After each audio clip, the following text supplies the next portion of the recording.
दोस्तों, उम्मीद है कि आप सब लोग खैरियत से हैं। आज हम पढ़ेंगे पुलिस ऑर्डर 2002। अब इसको समझना कोई इतना आसान नहीं है, या कोई भी बेड एक्ट है उसको समझना इतना आसान नहीं होता। अब आपने अगर इसको समझना है तो आपने क्या करना है कि आपने इसकी पूरी स्कीम देखनी है कि हमें ये बेड एक्ट किस तरह दिया गया है। अब इसको समझना मुश्किल क्यों होता है? देखिए, अगर मैं आपको आसान तरीके से समझाऊंगा तो आपको ये बेट लगेगा आसान, और अगर मैं समझाऊंगा मुश्किल तरीके से तो ये लगेगा मुश्किल आपको। आपने ये देखना होता है कि आप जिनको समझा रहे हैं वो बिल्कुल जीरो हैं, उन्हें कुछ नहीं आता, तो आप आसान तरीके से समझा सकते हैं। अगर मैं ये सोचूं कि आपको सब कुछ आता है या आपका यहां तक लेवल हो चुका है तो मैं आपको आसान तरीके से नहीं समझा सकता। तो अभी मैं कोशिश करूंगा कि आपको आसान तरीके से समझाऊं। अब पुलिस ऑर्डर 2002 जो है ना, इसको 187 सेक्शंस में तकसीम किया गया है। अब ये जो है 187 सेक्शंस, अब किस तरह समझे इनको? ये तो बड़ा मुश्किल हो गया कि इतने ज्यादा सेक्शंस हैं। तो हमें एक्ट में, जो बेड एक्ट है उसमें दिया गया है कि ये जो सेक्शंस हैं इनको चैप्टर्स में डिवाइड किया गया है। जो 187 सेक्शंस हैं इनको मजीद जो है वो चैप्टर्स में डिवाइड किया गया है।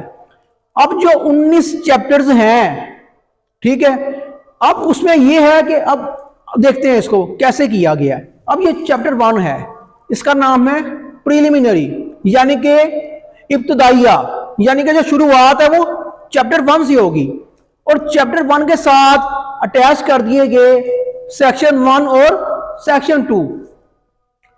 अब क्या किया गया? चैप्टर 1 में कुछ सेक्शंस रखे गए हैं, फिर चैप्टर 2 में कुछ सेक्शंस रखे गए हैं, फिर चैप्टर 3 में कुछ सेक्शंस रखे गए हैं। यानी कि आसान अल्फाज में कहूं तो कि 187 सेक्शंस को 19 हिस्सों में तकसीम किया गया है, और हर हिस्से में कुछ सेक्शन मौजूद हैं। अब ये क्यों किया गया? कि आपके लिए ये पढ़ना आसान हो जाए, समझना आसान हो जाए। तो ये इसे कहते हैं स्कीम। ये सेक्शंस आपको एक स्कीम के तहत दिए गए हैं। अब चैप्टर 1 का नाम क्या है जी? प्रीलिमिनरी, यानी कि इब्तदाइया। अब यहां पर आते हैं, जो इससे अटैच सेक्शन है वो कौन सा है? सेक्शन 1 है। तो इसमें लिखा बताया गया है शॉर्ट टाइटल, यानी कि मुख्तसर अनवान, एक्सटेंट यानी कि दायरा कार, कि आया कि ये जो पुलिस ऑर्डर 2002 है ये पूरे पाकिस्तान पे अप्लाई होगा या सिर्फ पंजाब के ऊपर अप्लाई होगा। तो किसमें पढ़ेंगे हम? सेक्शन 1 को जो हम पढ़ेंगे उसमें बताया जाएगा हमें।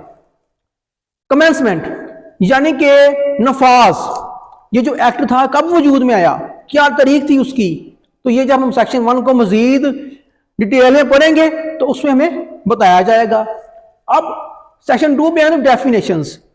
डेफिनेशंस क्यों दी गई हैं, तारीफें क्यों दी गई हैं? ये हैं लीगल टर्म्स जो आपके पुलिस ऑर्डर 2002 में इस्तेमाल होंगी, और अगर ये लीगल टर्म्स आप समझ लेंगे तो क्या होगा कि बे एक्ट में जब हम आगे चल के सेक्शंस को पढ़ेंगे तो आपके लिए वो सेक्शंस समझना आसान हो जाएंगे। तो यानी कि चैप्टर 1 में मैं कहा था कि आपको तारुफ दिया जाएगा सेक्शन 1 और सेक्शन 2 के अंदर, तो वही है, वैसे ही है। अब चैप्टर 2 क्या कह रहा है? Responsibilities and duties of police, यानी कि पुलिस की जिम्मेदारियां और फ्राइज। ठीक है, अब इससे अटैच किए 3 सेक्शंस 3, 4, 5। चैप्टर 2 ने अपने साथ 3 सेक्शंस अटैच कर लिए, वो 3, 4 और 5 है। यानी कि 3, 4 और 5 के अंदर हम सिर्फ पुलिस की जिम्मेदारियां और फ्राइज के मुतल्लिक है वो पढ़ेंगे। अब यहां पर देखें तो लिखा हुआ है जी, 3 पे आ जाए, ये देखें जी, responsibilities, attitude and responsibilities of police. अब मजीद आए तो 4 पे ड्यूटीज ऑफ पुलिस, 5 पर भी ड्यूटीज हैं। तो मसलन ये कि सेक्शन 3 बता रहा है रेस्पॉन्सिबिलिटीज के हवाले से, 4 और 5 में जो ड्यूटीज हैं उसके मुतालिक बात की गई है। तो क्या हुआ कि चैप्टर 2 हमें बता रहा है कि 3, 4, 5 जो है पुलिस की जिम्मेदारियां और फ्राइज से मुतालिक है। और फर्ज कर लें कि अगर आपसे एग्जाम में कोई सवाल आता है इस तरह का, जिम्मेदारियां और पुलिस की फराइज के हवाले से, तो आपको फौरन याद आ जाएगा कि ये तो आपने चैप्टर 2 में पढ़ा था। और इससे मुंसलिक 3 सेक्शंस हैं, 3, 4 और 5। तो सेक्शंस को मजीद चैप्टर्स में उनके हिस्से कर दिए गए। तो इसलिए किया गया ताकि आपके लिए समझना आसान हो जाए कि आपने इसको कैसे समझना है। तो आज मैंने इस लेक्चर में आपको पुलिस ऑर्डर 2002 का जो बेसिक इंट्रोडक्शन है वो दिया है।